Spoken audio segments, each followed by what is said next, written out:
Queridos hermanos y amigos, gracias por continuar en esta mañana en nuestro servicio de adoración al Señor. Estamos contentos, gozosos y agradecidos con nuestro buen Dios por esta oportunidad que nos da de continuar juntos adorando al Señor a través de este medio. Así que gracias por estar ahí compartiendo con nosotros. En esta mañana cantábamos con nuestro hermano y amigo JP Castillo esta hermosa canción que dice: si lo prometiste, lo harás. Si lo dijiste, cumplirás. Todo lo que he creído, estoy seguro que mis ojos lo verán. Qué gran verdad. Y en esta mañana creemos firmemente que una de las verdades más gloriosas, más grandes y más seguras que tú y yo como hijos del Señor tenemos es el regalo glorioso de la salvación.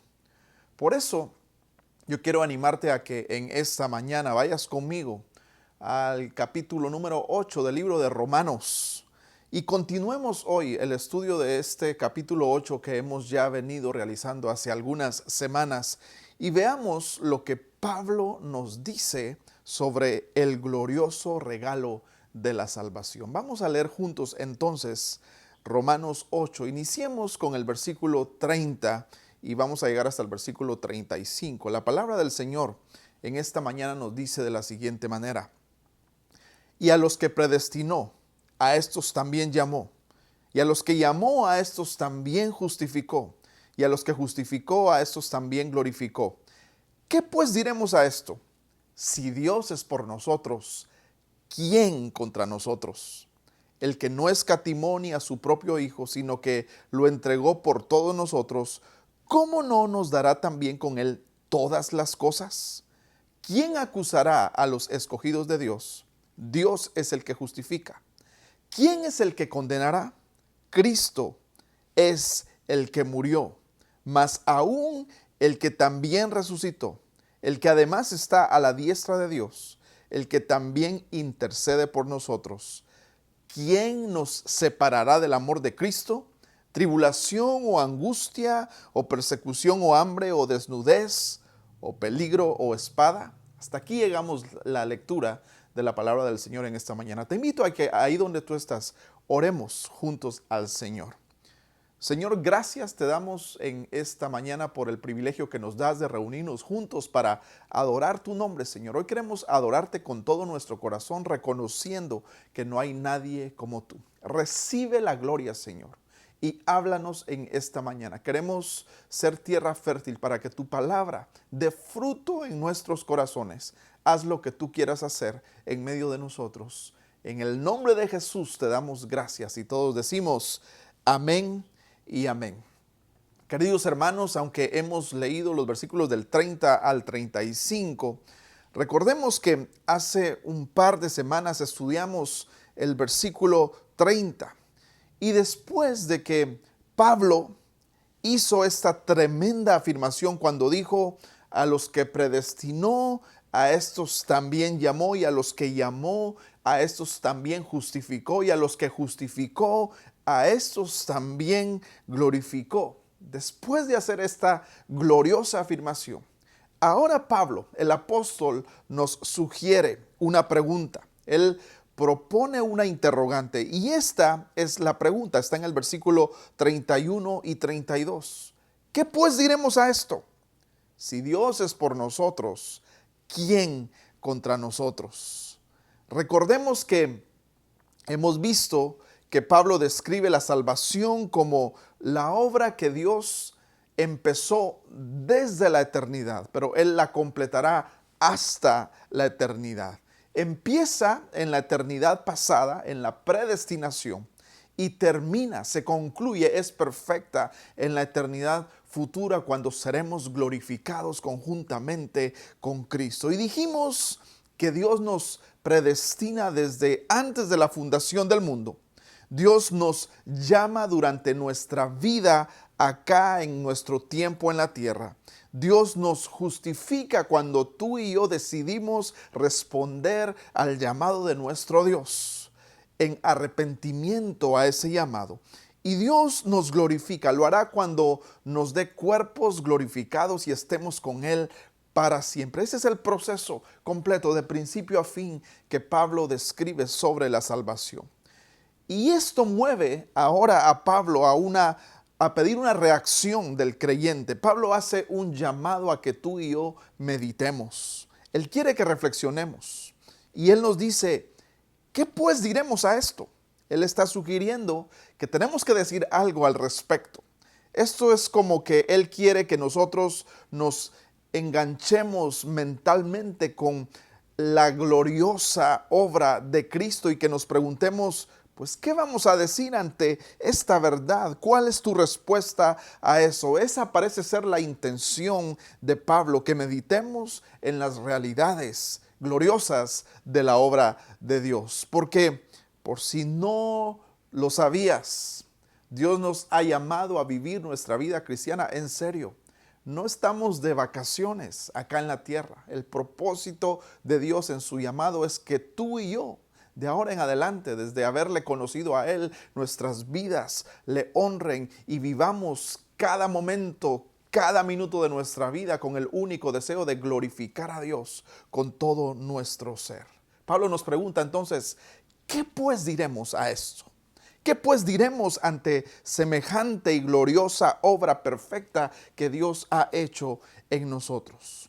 Pero yo quiero que usted note algo interesante en estas siguientes preguntas, porque del versículo 31 al 39, aunque hoy no vamos a estudiar todos estos versículos, vamos a encontrar 5 preguntas y 5 respuestas. Y esto nos va a ayudar a ver una fotografía mucho más completa de lo que es la salvación. Cada respuesta a estas preguntas nos van a ayudar a ver mejor lo que significa la redención y hará que nuestro entendimiento de la salvación sea mucho más completo, mucho más preciso, mucho más claro. Por eso, cada conclusión, cada respuesta de estas preguntas nos traerán, estoy seguro, claridad y confianza en lo que la salvación es para cada uno de nosotros. Podríamos también decirlo o cuestionarlo de otra manera. Y podríamos decirlo así, ante la evidente o ante el evidente tesoro de la salvación, Pablo nos llama a que tomemos este tesoro y lo evaluemos, lo contemplemos más de cerca, como aquellas personas que se dedican a evaluar las perlas, las piedras preciosas, y las toman y las ven con sus aparatos especiales y las evalúan y dan un diagnóstico sobre el gran valor o poco valor de esa piedra preciosa. Así Pablo nos llama a que valoremos, estudiemos, analicemos y nos gocemos en el tesoro que para nosotros es la salvación. Pero yo quiero que usted note algo en estas preguntas. Algunas veces veremos en estas preguntas que es primero la pregunta y después la respuesta, pero también en otros casos veremos que primero aparece la respuesta y luego la pregunta. Por ejemplo, en el versículo 31, Pablo dice, si Dios es por nosotros, ¿quién contra nosotros? La respuesta está antes y luego la pregunta. Pero aunque el orden puede variar en estas preguntas, al fin de cuentas, lo más importante es que estos versos nos van a ayudar a entender y a discernir y a apreciar mejor la salvación y sus implicaciones. Así que yo quiero que el día de hoy miremos las primeras 3 preguntas que queremos ver y responder. ¿Cuál es la primera pregunta que el apóstol Pablo hace? Y está en el versículo 31. Si lo lees conmigo una vez más, dice, ¿qué pues diremos a esto? Si Dios es por nosotros, ¿quién contra nosotros? La pregunta es, ¿quién contra nosotros? Y la respuesta es, nadie. ¿Por qué? Si Dios es por nosotros, ¿quién contra nosotros? Si vamos un poco más profundo, también podríamos cambiar la pregunta, la manera de preguntar y decirla de esta manera. ¿Puede alguien tener éxito al venir contra nosotros? ¿Puede alguien dañarnos o destruirnos? ¿le puede ir bien a alguien que quiere hacerle daño a un hijo de Dios? Es la misma pregunta formulada de otra manera. ¿Quién hay que con éxito pueda pensar, planear o conspirar algún mal contra nosotros? ¿Hay alguien que pueda planear con éxito algún plan maquiavélico o tenebroso en contra de los creyentes? Y la respuesta debemos proveerla. Y es completamente clara. Nadie, porque Dios está con nosotros. Nadie puede tener éxito al venir contra nosotros porque Dios está a nuestro favor. Nada puede dañarnos, nada puede destruirnos porque Él está con nosotros. Qué bendición más grande y qué seguridad la que Pablo nos da con esta pregunta. ¿Quién puede estar contra nosotros? Nadie, porque Dios está a nuestro favor. Y esta es la bendición. Porque el Dios que estaba en contra de nosotros, recordémonos que tú y yo éramos enemigos de Dios, pero ahora en Cristo, cuando Él nos ha salvado y nos ha justificado a través del sacrificio en la cruz del Calvario, ahora Él está a nuestro favor. Ahora Él nos cuida, nos defiende, nos protege. El Dios que puede destruir pecadores ahora está a nuestro favor. El Dios que es el juez de los hombres ahora es nuestro Padre. El Dios que con los hombres ha estado enemistado, ahora Él es nuestra paz. El Dios de quien antes tú y yo huimos, ahora es el Dios a quien corremos. El Dios de quien antes nos escondíamos es ahora el Dios en quien nos refugiamos. Por eso Pablo dice, si Dios es por nosotros, ¿quién contra nosotros? En este tiempo en el que el temor es presa fácil de muchas personas y muchas personas hoy viven con temor, amado hermano, este es el antídoto más grande contra el miedo, contra el temor, una confianza en nuestra justificación, ya que Dios no está en nuestra contra, ahora Él está a nuestro favor. Esta es la primera pregunta. Vamos a la segunda. La segunda pregunta es la siguiente. ¿Nos dará Dios todas las cosas? La respuesta, claro que Dios sí nos dará todas las cosas, pues ya Dios nos dio a su Hijo Jesucristo. Lea conmigo el versículo 32, que dice así: el que no escatimó ni a su propio Hijo, sino que lo entregó por todos nosotros, ¿cómo no nos dará también con Él todas las cosas? Ahora, antes de avanzar, debemos aclarar qué son todas las cosas, porque el texto dice, ¿cómo Dios no nos dará con Él todas las cosas? Entonces, ¿qué son todas las cosas? Yo creo que todas las cosas es una referencia primordialmente a todas las cosas necesarias para la salvación. Porque de eso es lo que Pablo ha venido hablándonos en todo el pasaje. Este es el tema del capítulo 8. Pero por extensión o por consecuencia, todas las cosas también es una referencia a las cosas necesarias para la vida. Yo creo que las cosas materiales pueden estar aquí incluidas, pero en un segundo plano. Es decir, en un sentido primario, todas las cosas es una referencia a las cosas espirituales, a las cosas celestiales y eternas. Todo aquello que es pertinente y principal en asunto de nuestra salvación. Pero en un sentido secundario también se refiere a las cosas básicas que necesitamos durante nuestra vida. Pero no invirtamos el orden. Pablo está hablando principalmente de las cosas espirituales. Hay personas que han malinterpretado este versículo y que lo leen como creyendo o enseñando que Dios tiene la obligación de darnos todas las cosas que tú y yo pidamos. Pero la idea que Pablo está dándonos en este pasaje, y él dice que en vista de que ya Dios nos dio a su Hijo para que muera por nosotros y nos salve, lo más lógico es que también Él nos provea todas las cosas necesarias, no solamente para la salvación, pero también para nuestra vida. Esta es una implicación del Evangelio, porque si Dios dio a su Hijo para hacer provisión de las cosas más importantes y eternas, es natural y es normal que también Él sea nuestra provisión en las cosas menos importantes, en las cosas materiales. Ahora, yo no creo que esto sea una promesa de que Dios te dará todo lo que tú y yo pidamos.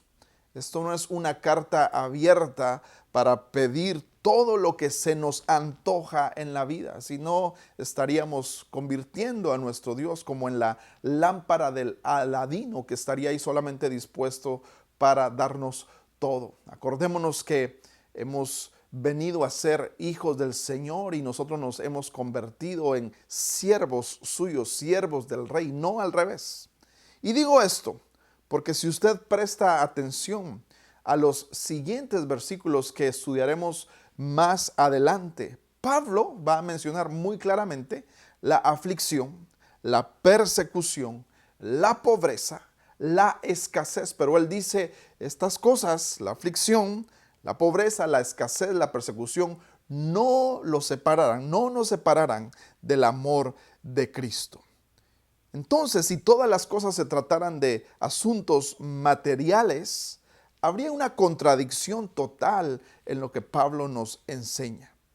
Así que tengamos cuidado, amados hermanos, con creer que la vida cristiana se trata solamente de cosas materiales, porque al fin de cuentas, a Dios le importa más salvar tu alma que tu comodidad acá en la tierra. En muchos casos, yo estoy convencido de que si Dios, que lo conoce todo, que es omnipresente y omnisciente, y Él sabe que alguna bendición va a traer tu separación espiritual de Él y te va a enfriar y te va a llevar quizás a un momento de alejarte de Dios, Él va a preferir no darte esa bendición material con tal de que tú crezcas y que tú te mantengas firme en la fe y en el camino del Señor.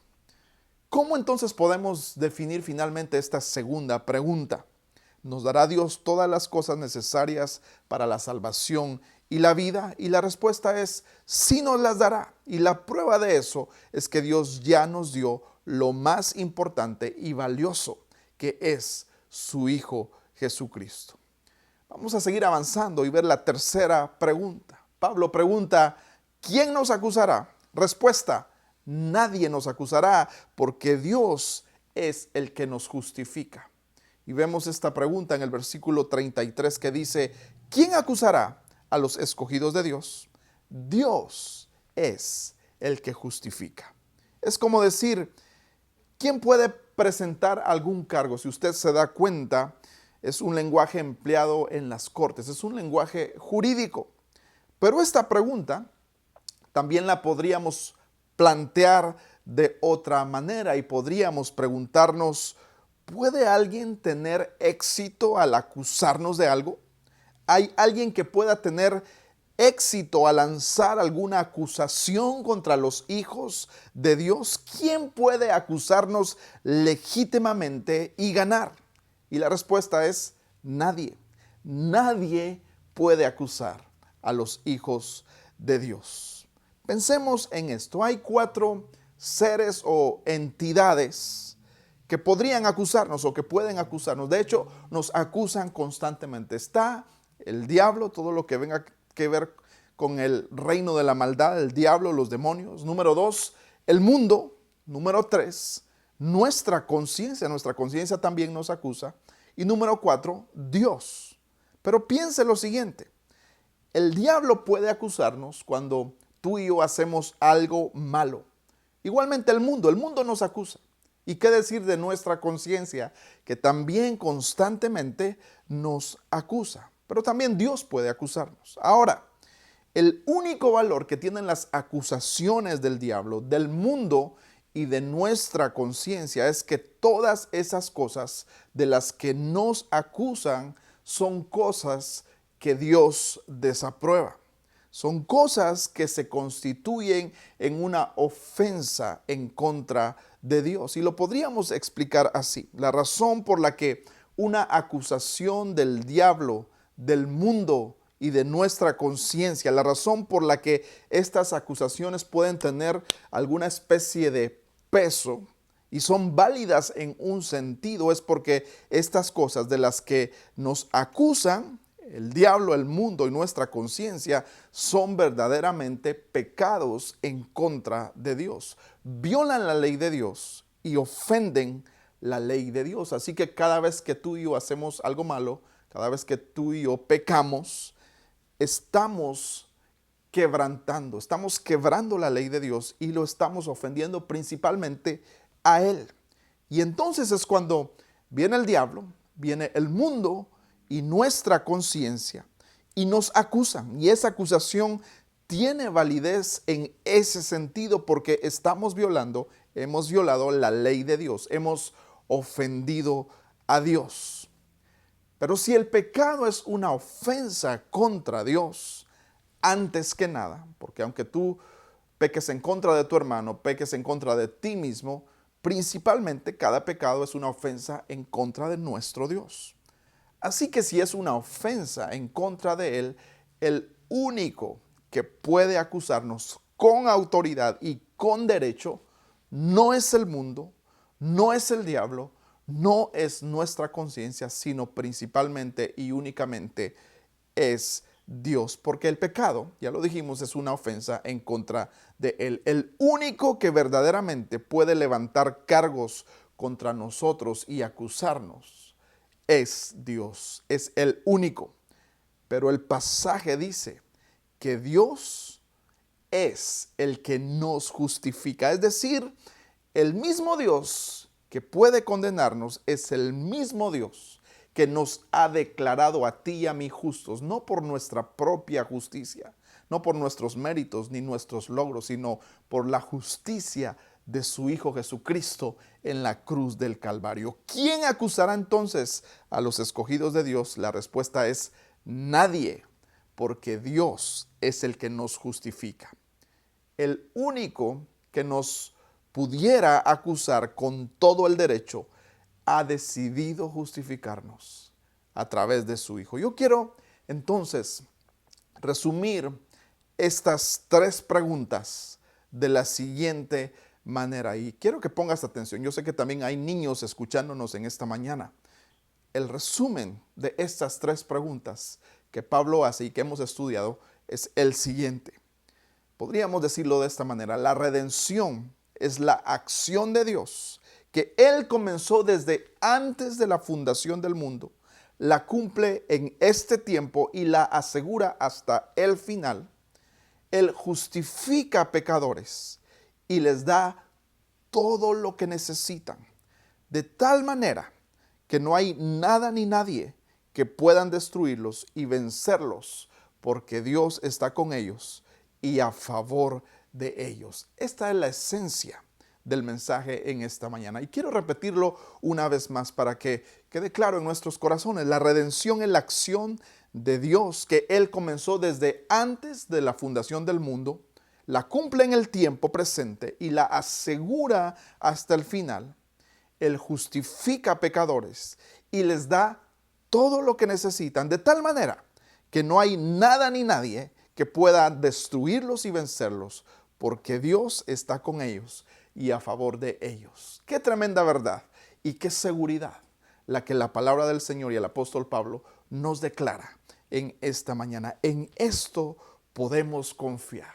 Y yo quiero que tú te vayas con esta verdad en tu corazón, porque hoy en medio de este tiempo difícil que estamos enfrentando por todo lo que sucede a nuestro alrededor, una verdad que puede estar con nosotros en cada momento, cada día, en cada hora es la siguiente: si Dios es por nosotros, ¿quién contra nosotros? Nadie puede estar en contra de los hijos del Señor.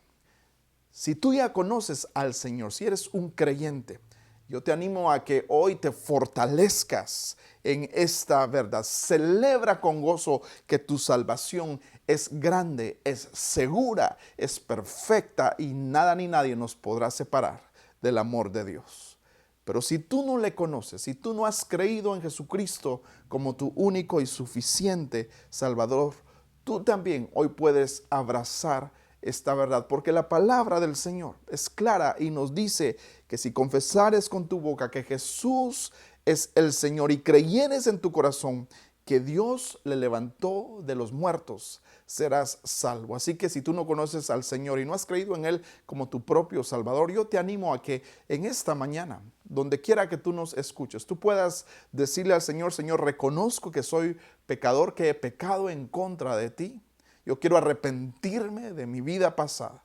Yo creo que tú moriste hace 2000 años en la cruz del Calvario y gracias a tu sacrificio en la cruz, gracias a que fuiste sepultado en una tumba, pero que también resucitaste con poder al tercer día, tú has pagado el precio de mi pecado.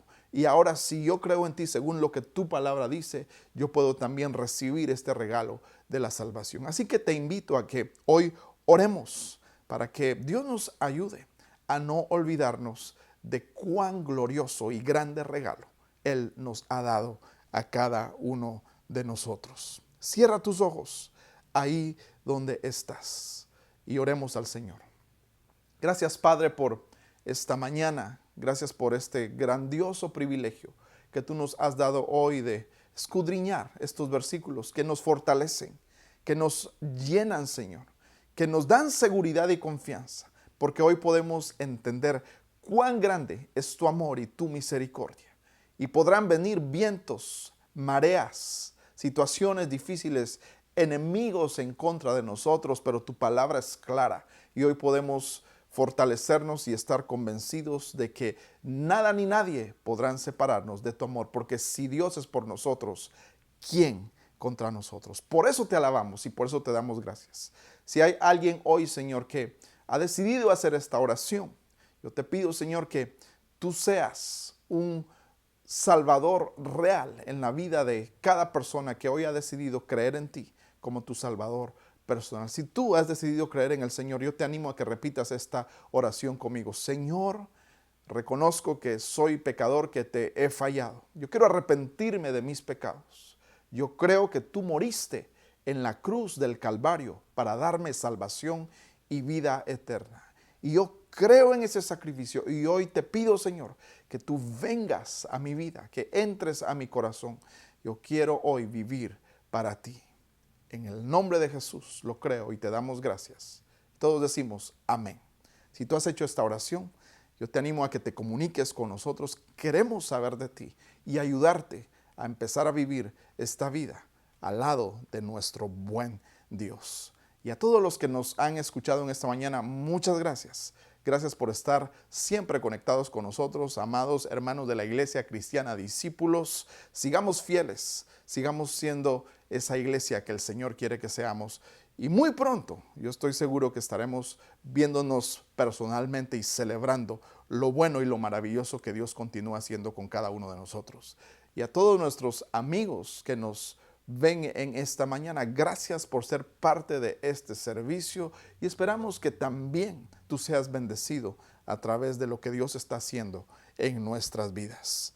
Y yo quiero hoy que sigamos adorando al Señor, como cantamos hace unos minutos con nuestro hermano y amigo JP. Si prometiste, lo harás. Si lo dijiste, cumplirás.